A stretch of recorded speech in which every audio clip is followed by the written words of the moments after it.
Om Swastiastu, perkenalkan kami dari kelompok 13. Kami akan membahas materi tentang perlakuan akuntansi bagi transaksi dalam UMKM dan penerapan standar akuntansi UMKM. Nah, sebelum lanjut ke materi, saya akan memperkenalkan anggota kelompok saya terlebih dahulu. Nah, yang pertama Fajar Ahmadi dengan 4 digit NIM terakhir 1286, lalu saya sendiri Putudian Arda Dewi dengan 4 digit NIM terakhir 1309, lalu Komang Putri Trisnayanti dengan 4 digit NIM terakhir 1311. Nah, adapun pokok bahasan yang kami akan bahas yaitu yang pertama transaksi yang terjadi dalam UMKM. Nah, yang kedua penerapan standar akuntansi UMKM. Lalu yang ketiga perlakuan akuntansi bagi transaksi dalam UMKM dan SAKEMKM. Nah, langsung saja saya akan menjelaskan tentang transaksi yang terjadi dalam UMKM. Nah, transaksi merupakan input yang diolah akuntansi untuk menghasilkan informasi keuangan. Nah, oleh karena itu analisis terhadap transaksi merupakan langkah penting dan krusial di akuntansi. Nah, pada dasarnya transaksi yang terjadi dalam UMKM hanya ada dua, yang itu transaksi perolehan dana dan transaksi penggunaan dana. Nah, perlakuan akuntansi merupakan bagaimana suatu transaksi atau kejadian tersebut diperlakukan di dalam akuntansi. Nah, untuk memperlakukan kejadian tersebut ada beberapa konsep yang terkait dengan perlakuan akuntansi, yaitu dengan konsep pengakuan, pencatatan, penyajian, dan pengungkapan. Nah, langsung saja. Nah, selanjutnya konsep yang terkait dalam perlakuan akuntansi. Yang pertama, aset dan liabilitas keuangan. Nah, aset keuangan merupakan setiap aset yang berupa kas, instrumen ekuitas lain, dan hak kontraktual untuk menerima kas atau aset keuangan lain dari entitas lain. Nah, aset dan liabilitas keuangan tersebut dapat berupa pengakuan dan pengukuran. Nah, lanjut yang kedua yaitu persediaan. Nah, persediaan merupakan aset untuk dijual dalam kegiatan normal, dalam proses produksi untuk kemudian dijual, atau dalam bentuk bahan dan perlengkapan untuk digunakan dalam proses produksi atau pemberian jasa.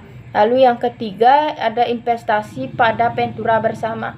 Nah, ventura bersama adalah pengaturan bersama bahwa para pihak yang memiliki persediaan bersama memiliki hak atas aset neto pengaturan tersebut. Nah, yang keempat ada aset tetap. Nah, di mana aset tetap ini adalah aset yang dimiliki oleh entitas untuk digunakan dalam kegiatan normal usahanya dan diharapkan akan digunakan entitas untuk lebih dari satu periode. Nah, yang kelima ada aset tak berwujud, di mana aset tak berwujud ini merupakan aset yang dapat didefinisikan dan tidak mempunyai wujud. Dalam penyajiannya, aset tak berwujud disajikan dalam kelompok aset dalam laporan keuangan. Nah, lanjut yang keenam ada liabilitas dan ekuitas. Nah, dalam pengakuan dan pengukurannya, liabilitas ini diakui dalam laporan posisi keuangan jika pengeluaran sumber daya yang mengandung manfaat ekonomi dipastikan akan melakukan untuk menyelesaikan kewajiban entitas dan jumlah yang harus diselesaikan dapat diukur secara andal. Yang ketujuh ada pendapatan dan beban, di mana pendapatan ini diakui ketika pendapatan hak atas pembayaran yang diterima atau masih harus diterima baik pada masa sekarang ataupun masa depan. Nah, entitas mencatat pendapatan untuk manfaat ekonomi yang diterima atau yang masih harus diterima secara bruto. Nah, selanjutnya ada pajak penghasilan. Nah, dalam pajak penghasilan ini, dalam pengakuan dan pengukurannya, entitas mengakui aset dan liabilitas pajak penghasilan dengan mengikuti peraturan perpajakan yang berlaku. Nah, entitas tidak mengakui aset dan liabilitas pajak tangguhan. Nah, yang terakhir ada transaksi dalam mata uang asing, di mana transaksi mata uang asing ini adalah transaksi yang didenominasikan atau diselesaikan dalam mata uang asing. Nah, entitas mencatat transaksi yang terjadi dalam mata uang asing dengan menggunakan mata uang rupiah berdasarkan kurs tunai pada tanggal transaksi. Nah, sekian dari materi yang saya sampaikan. Selanjutnya akan dipaparkan oleh rekan saya. Terima kasih. Om Swastiastu. Perkenalkan, saya Komang Putri Trisnayanti dengan NIM 181705311. Di sini saya sebagai perwakilan dari kelompok penyaji akan mempresentasikan materi mengenai penerapan standar akuntansi UMKM. Pada tahun 2009, standar akuntansi UKM resmi diluncurkan. Namun, karena definisi UKM terus berubah, standar akuntansi pun diberi nama SAK entitas tanpa akuntabilitas publik atau SAK etap. SAK etap UKM memang diciptakan khusus untuk bisnis UKM, tetapi belum banyak UKM yang menerapkan SAK etap UKM. Berikut keuntungan penerapan dari SAK etap. Yang pertama yaitu kemudahan penyusunan laporan keuangan. SAK etap memudahkan bisnis UKM untuk membangun penyusunan laporan keuangan. Laporan keuangan ini dapat digunakan oleh UKM untuk menentukan sikap sebelum mengajukan pinjaman. Keuntungan yang kedua yaitu kemungkinan mendapat pinjaman yang lebih besar. UKM akan dengan mudah menyusun laporan keuangan sendiri yang dapat diaudit sekaligus mendapat opini audit. Hal ini akan memudahkan pengusaha UKM untuk mendapatkan pinjaman dari pihak eksternal seperti bank atau perusahaan finansial lainnya. Sedangkan keuntungan yang ketiga yaitu dapat digunakan dalam beberapa tahun ke depan. SAK etap didesain secara dinamis dengan mengikuti perkembangan zaman saat ini. Hal ini membuat standar keuangan bisa digunakan hingga beberapa tahun kemudian, sehingga bisnis UKM tak perlu bingung mencari standar pelaporan keuangan yang mudah dan efisien. Sedangkan hambatan penerapan SAK etap ada 3, yaitu yang pertama, kurangnya sosialisasi SAK etap. Tidak adanya sosialisasi tentang penerapan SAK etap membuat pelaku bisnis kecil menengah takut untuk menggunakan SAK etap. Ketakutan ini didasari pula dengan keengganan pembisnis dalam mengambil resiko untuk mengubah tatanan keuangan yang sudah dibuat dari awal. Sedangkan hambatan yang kedua yaitu anggapan bahwa SAK etap tidak efektif. Banyak pengusaha yang menganggap bahwa penerapan SAK etap pada perusahaannya tidak akan berdampak pada kondisi keuangan. Hal ini tentu salah. SAK etap akan membantu bisnis UKM untuk mendapatkan pinjaman dari bank sehingga bisnis dapat berkembang. Sedangkan hambatan yang ketiga yaitu butuh dana untuk mendapatkan karyawan yang terlatih. Pada dasarnya, dibutuhkan karyawan terlatih untuk menerapkan SAK etap dan menguji karyawan untuk keperluan tersebut saja cukup mahal.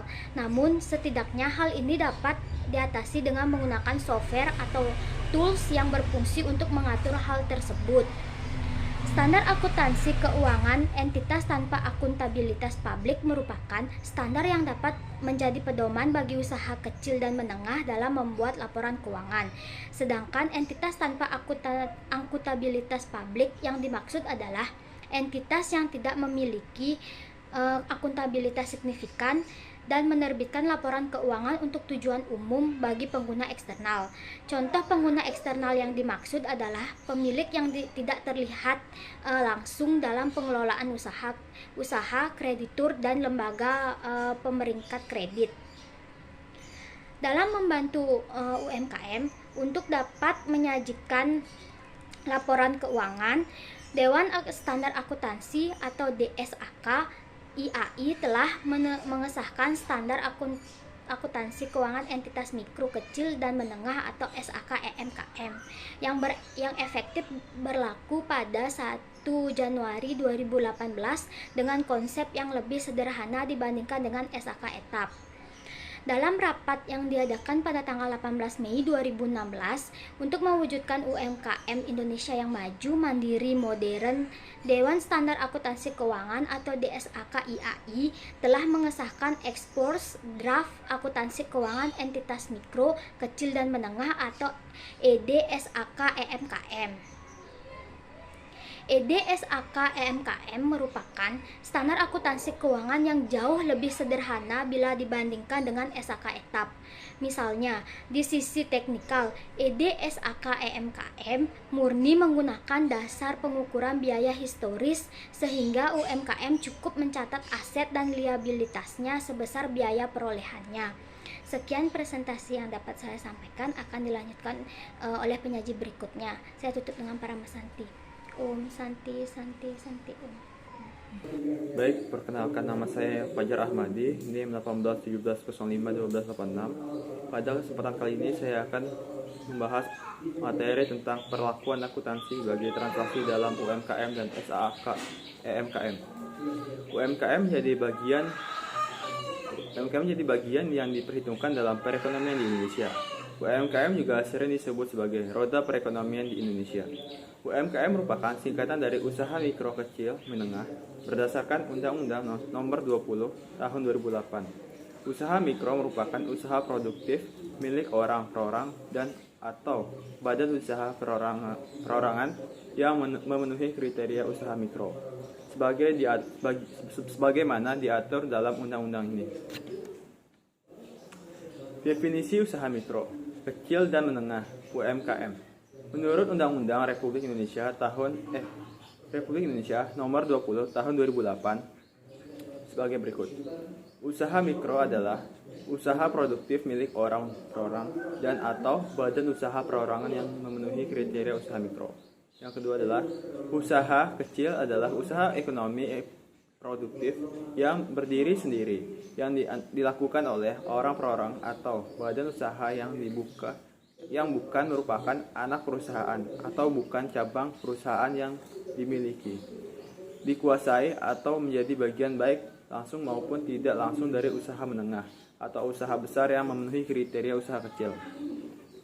Yang ketiga adalah usaha menengah adalah usaha ekonomi produktif yang berdiri sendiri yang dilakukan oleh orang perorangan atau badan usaha yang bukan merupakan anak perusahaan atau cabang perusahaan yang dimiliki, dikuasai atau menjadi bagian baik langsung maupun tidak langsung dengan usaha kecil atau besar dengan jumlah kekayaan bersih atau hasil penjualan tahunan.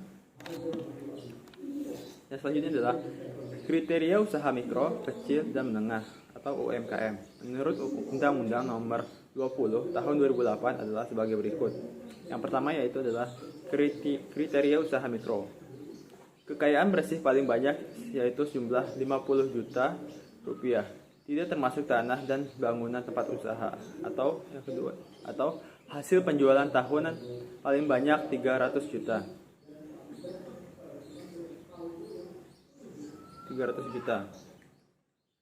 Yang kedua adalah kriteria usaha kecil. Memiliki kekayaan bersih lebih dari 50 juta sampai 500 juta, tidak termasuk tanah dan bangunan tempat usaha, atau memiliki hasil penjualan tahunan lebih dari 300 juta sampai 2,5 miliar. Yang ketiga adalah kriteria usaha menengah. Kekayaan bersih lebih dari 500 juta sampai 10 juta, tidak termasuk tanah dan bangunan tempat usaha, atau hasil penjualan tahunan lebih dari 2,5 miliar sampai dengan 50 miliar. Berdasarkan data dari Kementerian Koperasi dan Usaha Kecil Menengah Republik Indonesia, jumlah usaha mikro atau UMI sebesar 62.106.000.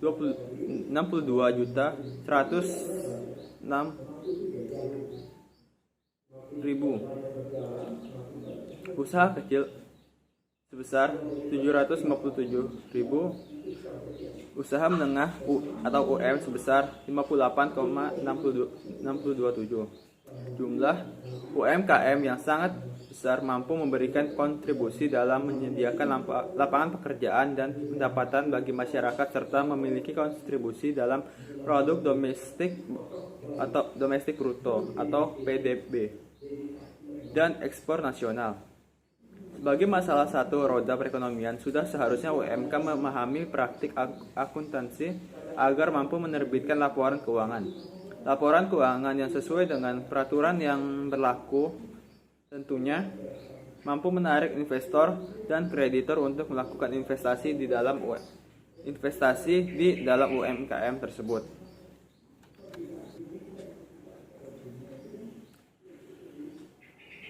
Pengetahuan yang terbatas dan banyak di antara mereka yang belum memahami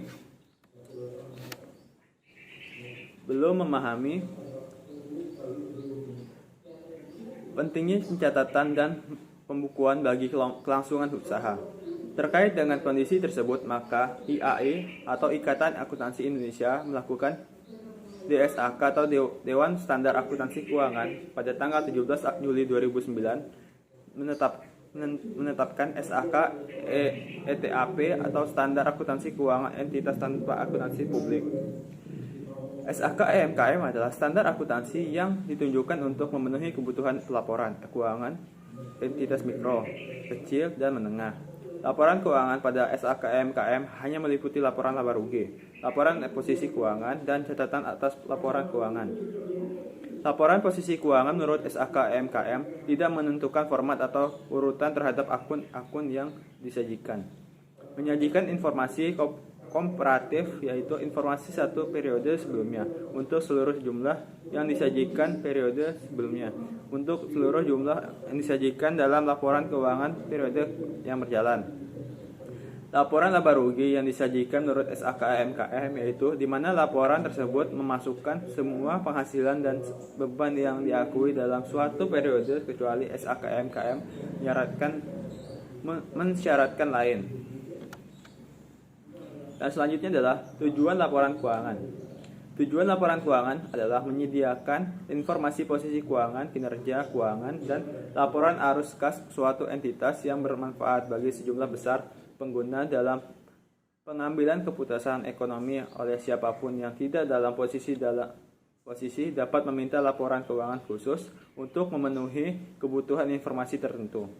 Dalam memenuhi tujuannya, laporan keuangan juga menunjukkan apa yang telah dilakukan manajemen atau pertanggungjawaban manajemen atas sumber daya yang dipercayakan kepadanya. Laporan keuangan lengkap meliputi yang pertama, neraca. Neraca minimal mencakup pos-pos sebagai berikut. Yang pertama itu kas dan setara kas, piutang usaha dan piutang lainnya, persediaan, properti investasi, aset tetap, aset tidak berwujud, utang usaha dan utang lainnya, aset dan kewajiban pajak, kewajiban diestimasi, dan ekuitas. Yang kedua adalah laporan laba rugi. Laporan laba rugi minimal mencakup pos-pos sebagai berikut. Yang pertama, pendapatan, beban keuangan, bagian laba rugi dari investasi yang menggunakan metode ekuitas, beban pajak, laba atau rugi, dan terakhir adalah laba atau rugi neto. Yang ketiga adalah laporan perubahan ekuitas yang juga menunjukkan seluruh perubahan ekuitas selain perubahan yang timbul dari transaksi dengan pemilik dalam kapasitasnya sebagai pemilik. Yang keempat adalah laporan arus kas yang menyajikan informasi perubahan historis atas kas dan setara kas entitas yang menunjukkan secara terpisah perubahan yang terjadi selama satu periode dari aktivitas operasi, investasi, dan pendanaan. Yang kelima adalah catatan atas laporan keuangan yang berisi ringkasan kebijakan akuntansi yang signifikan dari informasi penjelasan lainnya. Catatan atas laporan keuangan memberikan penjelasan naratif atau rincian jumlah yang disajikan dalam laporan keuangan dan informasi pos-pos yang tidak memenuhi kriteria pengakuan dalam laporan keuangan. Sekian pemaparan materi dari saya kembalikan ke moderator. Nah, sekian dari pemaparan materi kelompok kami. Jika ada salah kata, mohon dimaklumi. Akhir kata saya ucapkan terima kasih. Om Santi Santi Santi Om.